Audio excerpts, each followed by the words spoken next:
The people on the bus die one by one, one by one, one by one. Is this a spoiler? Oh, yes, it is, 'cause I don't give a fuck. Don't turn out the lights. Uh-oh. A bad horror premise. Oh, no. A bunch of no names in a Loba jet and some stranded vehicles. Oh, no. Don't turn out the lights. Uh-oh. What the fuck was this? Oh, no. I thought that All of My Friends Are Dead was really, really bad, but Don't Turn Out the Lights takes the fucking cake.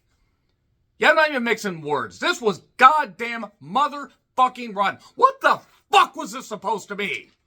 I don't like getting angry about movies, but god damn it, this was a punishing hour and 45 fucking minutes when they had about maybe, I don't know, 10 to 15 minutes worth of material with a bunch of it. Look, I want to make it clear right now that I'm not knocking the cast, like, as people. I'm going to knock the characters. I have nothing against any of the people that, any of them as people. I have nothing against them. I'm trying to calm down because I recognize it's just a movie and I recognize I'm not supposed to take it very seriously.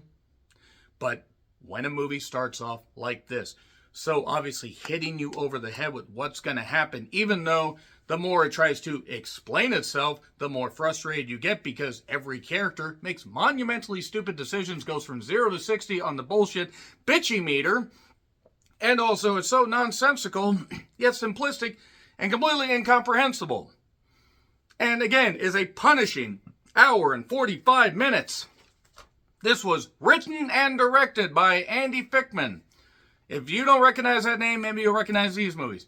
She's the Man, The Game Plan, Race to Witch Mountain, No, Rock the Dwayne Johnson to Save Us Here. You Again, Paul Blart 2. This is still better than the Paul Blart movies. As well as Playing with Fire and some television. Look, again, I have nothing against the people in the cast. But these characters all fucking deserve to just be off within the first 10 minutes. We should have started fresh and just gone with somebody else. Or, I don't know, maybe we should have tried to put actual thought into this instead of, hey, let's just take a simple premise. Let's throw super annoying characters right off the bat with some of the worst dialogue. Nobody talks like this. A group of friends gather to take an RV, basically just one vehicle, to a music festival, but then they have car trouble, and then they must fight to survive. Wait, that's just the premise of All My Friends Are Dead. I thought All My Friends Are Dead was terrible. I thought that was an abomination. It was. They at least tried. Quiver Distribution, I think, is starting to become my version of Blumhouse. And I mean, look, I'm sure there are nice people working there. I'm not going to mix words. This movie is an abomination. An abomination against horror, an abomination against filmmaking in general. This is one of the worst fucking films of the year. I don't know how high it's going to be. I know I probably need to be goddamn high to get through this thing. I had to pause this thing multiple goddamn times and decide, what do I want to do? Do I want to keep watching this? Do I just want to give up? I don't want to let a movie beat me, but it beat me right out of the goddamn gate. They were celebrating a girl's birthday. Her name's Olivia, I believe. Once again, this is knocking the characters. This is not knocking, the actors as people in any way. I'm sure Andy is a lovely individual, but my God, did he have stuff, held against him as blackmail, so he was forced to make a movie like this? Is Quiver Distribution like a studio that's the spawn of Satan? I mean, I'm curious how a movie could be this bad. Was it just edited with garden shears? I mean, what was the director's cut like? So, yeah, the Blue Light Music Festival is their destination. There's a guy named Jason that is an ex-Marine. A girl named Gabby with a bad knee, more on that later, was all happy and ready to get going and even brought her vibrator with her. And I'm just going to spoil quite a bit of this shit because I really don't fucking care, by the way. There's some very, very over-the-top generic redneck guys that try hitting on them. And then basically Jason grabs, and I'm not even kidding, actually hits both of them with the goddamn vibrator. It's actually kind of hilarious. If the movie had just descended into more silliness like that, that would have been okay. And then they get almost chased off the goddamn road by them in their little semi-truck. They stop at a bar to look for directions or ask for directions. The bar owner, even though there's a bunch of people in that goddamn place, he says, don't worry, no, we're closed. We don't want to help you. But turn around and go back, not even go back to where you came from, just go back to the main road. They don't do that. They get stranded and then some entity is haunting them. That's it. That's it right there. Also, they try to throw some things in about what, it could be urban legends. Could it be a creature like Bigfoot? Could it be UFOs? This movie should have FO'd. I hated this. I absolutely hated this. This is one of upcoming 300 movies that I have reviewed this year. And this was just a steaming pile of shit from the very beginning. If this had been 80 minutes, it wouldn't have been any better, except it would have been shorter. But I don't know why somebody thought this was a good idea. I don't wish any ill upon the cast or crew. But I will certainly say that this entire film production should have been shut down, and they should have said, look, we're going to find you something else to do, or we're going to do this better. You could have gotten a bunch of monkeys with typewriters to do something better than this. You could have had AI act this shit out. Because if you're going to give actors like this dialogue this bad, no matter how talented they might be, you're not going to be able to make it work. And it just drags on and on and on and on. And I know the budget was probably low. The budget was probably 10 grand. And even if the budget was 500 grand, I mean, there's no excuse for a film being this bad if you have any level of money behind it. Just have some ingenuity, have some intelligence. Actually, be smart. Just be smart. Just be fucking smart.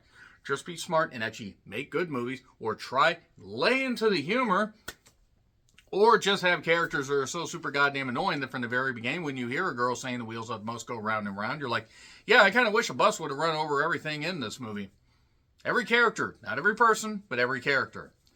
I hated this. Don't turn out the lights. They should have turned off the electricity. This movie forgot to pay its power bill. It also forgot to pay, any kind of bills that would have funded any project that was good, and that's what they were left with. Scraps that they used to fund this fucking movie. Does that make any sense? No, I don't really goddamn care. I'm going to get into spoilers on Hulu if you want to check it out and hate yourself. 3, 2, 1 spoilers. So, character named Michael got this RV from his owner. He's an African-American individual. And he talks about how his uncle was nice enough to let him have this. Turns out that he actually didn't let his uncle know. His uncle was out of town. So he just took it. Later, after some people get off, there's some demonology books that are found. And maybe they've all been marked. It's because they kept calling the RV the Beast. Maybe it's the mark of the Beast. Stuff's just thrown out, and then they will just move on from it, and then people will just decide to be monumentally stupid. The Woods playing tricks on you, that isn't the worst thing in the world. But the way they do it, it's actually kind of impressive how inept this thing starts out, and it gets worse. It's like it started with a full lobotomy and then somehow got dumber. So, after the bar scene, after the semi-truck tries to run them off the goddamn road, they end up maybe seeing the RV there. Or they maybe see the semi-truck there while they're in their RV. Maybe they think it could be these guys playing a trick. And then as people get off, like Michael suddenly goes out to figure out why the RV is stalling. He hears an entity in the woods that's mimicking his voice. Or mimicking a voice. And then gets him, but he's killed off camera because they can't afford to show that shit. Then we have the ex-Marine. We have the ex-Marine named Jason. Jason! I had to look this up because I actually don't remember a lot of the character names because they're fucking stupid. So, yeah, he goes out to try to fix the RV and also to be an ex-Marine, and he gets killed. Then the girls come up with the bright idea that maybe it's a prank because Olivia, meanwhile, to celebrate her birthday, is passed out on a sleeping pill or something. This other guy, Chris, is on copious amounts of pills, and he's passed out. They think that maybe Olivia's doing this, and Olivia hates cigarette smoke, so we're going to blow some cigarette smoke at her, and then she doesn't wake up. Maybe the Woods is just playing tricks on them this whole time, and they've all been dead. That would have been kind of nice, actually, because then maybe the movie could have gotten over quicker. everybody just ends up making such dumb decisions.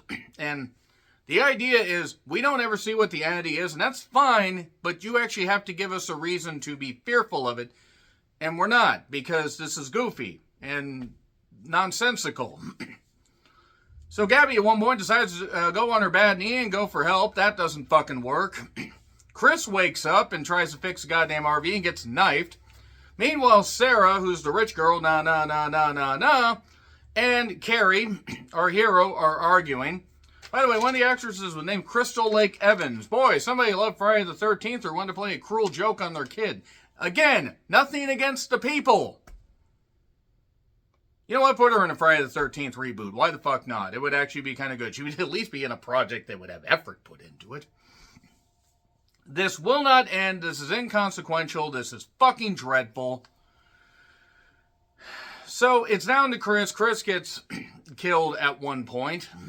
Oh well. This is after they discuss it could be UFOs, Bigfoot, all this stuff. Gabby, before she left, talked about her abuela and a witch that was drowned and that her grandmother saw. I think that's what abuela means.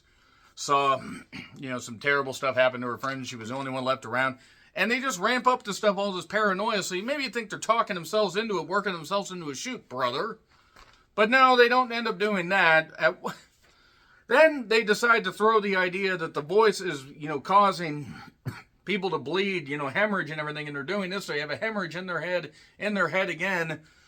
And then, I'm not fucking kidding, because it's down to Sarah and Carrie, who have hated each other throughout this whole thing, even though they're kind of friends. All these friends that reunited and then will tell stuff about each other. Oh, Chris says, you weren't there for me when my dad died of cancer. Fuck cancer, by the way. And all this other stuff. And then Michael's RV his uncle's RV had these demonology books. Sarah tells a story about her weird uncle getting cut out of the family inheritance, and the dad basically found a way to make that work because he was nuts, I guess. They're throwing all this shit out. Like, okay, have they not seen each other in like 20 years? I mean, why are they dumping all this stuff? Not that much stuff could have happened in the amount of time it took them to reunite. Everybody has secrets, but good Lord. By the way, at one point, Sarah says about something, shocker, I lied. That line factors into the particular finish of this fucking fiasco. Because a little bit earlier, they saw a vehicle stalled on the goddamn road, and it's like, wait, why would that vehicle be there? A nice car like that? Well, maybe they walked to get help. So, it's down to Sarah and Carrie. Sarah's doing it, and then ends up stabbing Carrie. But doesn't stab her deep enough to where Carrie basically says, it's fine, we just have to wrap it, it's fine. Taking the stabbing from somebody rather goddamn well. But then, now the woods are fully playing tricks on him. All this stuff's going on. Carrie's freaking out, Sarah's freaking out, all this stuff. There's this weird fog machine thing that happened earlier where Olivia was pounding on the door to try to get in while it was playing tricks on him in a fog machine straight out of N64 or PS1 eras. Would just have that going, a dry ice machine just out in the middle of the fucking woods. Why the fuck not? Olivia was all torn apart. Does it sound like it bouncing all over the goddamn place with this thing? Yeah, because this movie is so messy, so simplistic, yet so fucking terrible that things will just jut around and it doesn't really matter. And if any of these characters were rooting for just even a little bit, just even a tiny little bit, I would have cared. Except, beyond caring, just getting totally fucking angry. So, the radio starts playing suddenly. The people on the bus die one by one. One by one, one by one. So then, Sarah ends up getting killed in the RV. Because the dry ice machine somehow gets in there. And then, Carrie escapes, gets to the road, but then a vehicle passes by and she's gone. So I guess everybody dies on that road. And then some other people are driving by and see the RV, and what do you think happened? Oh, maybe the boogeyman got them. Don't you dare do a sequel. Don't you fucking dare do a goddamn sequel, corporate distribution. Don't you fucking dare. A mid-credits scene with infomercials about like a living doll, about salvation and whatever, and what did I miss in this? What did I miss? What did I miss in Don't Turn Out the Lights? What did I miss? Because it wasn't entertaining. All the characters are fucking stupid and simplistic. Not the actors, the characters. And evidently, Andy was forced at gunpoint to do a film like this because there's no other explanation for why a film is this bad. Maybe they just attached his name to it and actually had lobotomized zebra fucking do it. It would have made just as much sense as all the other noises we had in this. The Andy would go from making voices to beating on their goddamn roof to doing all this. Maybe they just had paranoia because they were hungry, they were high. Maybe then they got high, then they got high, then they got high. I don't know why I got so angry at this one, but it's really fucking stupid. It is one of the worst fucking films of the year. F. An absolute fucking F. A stinky, rotten F. Anyway, agree, disagree, what I said, like, share, subscribe, Twitter handle, and letterbox handle in the description. I'm John Retlin. I'll see you soon.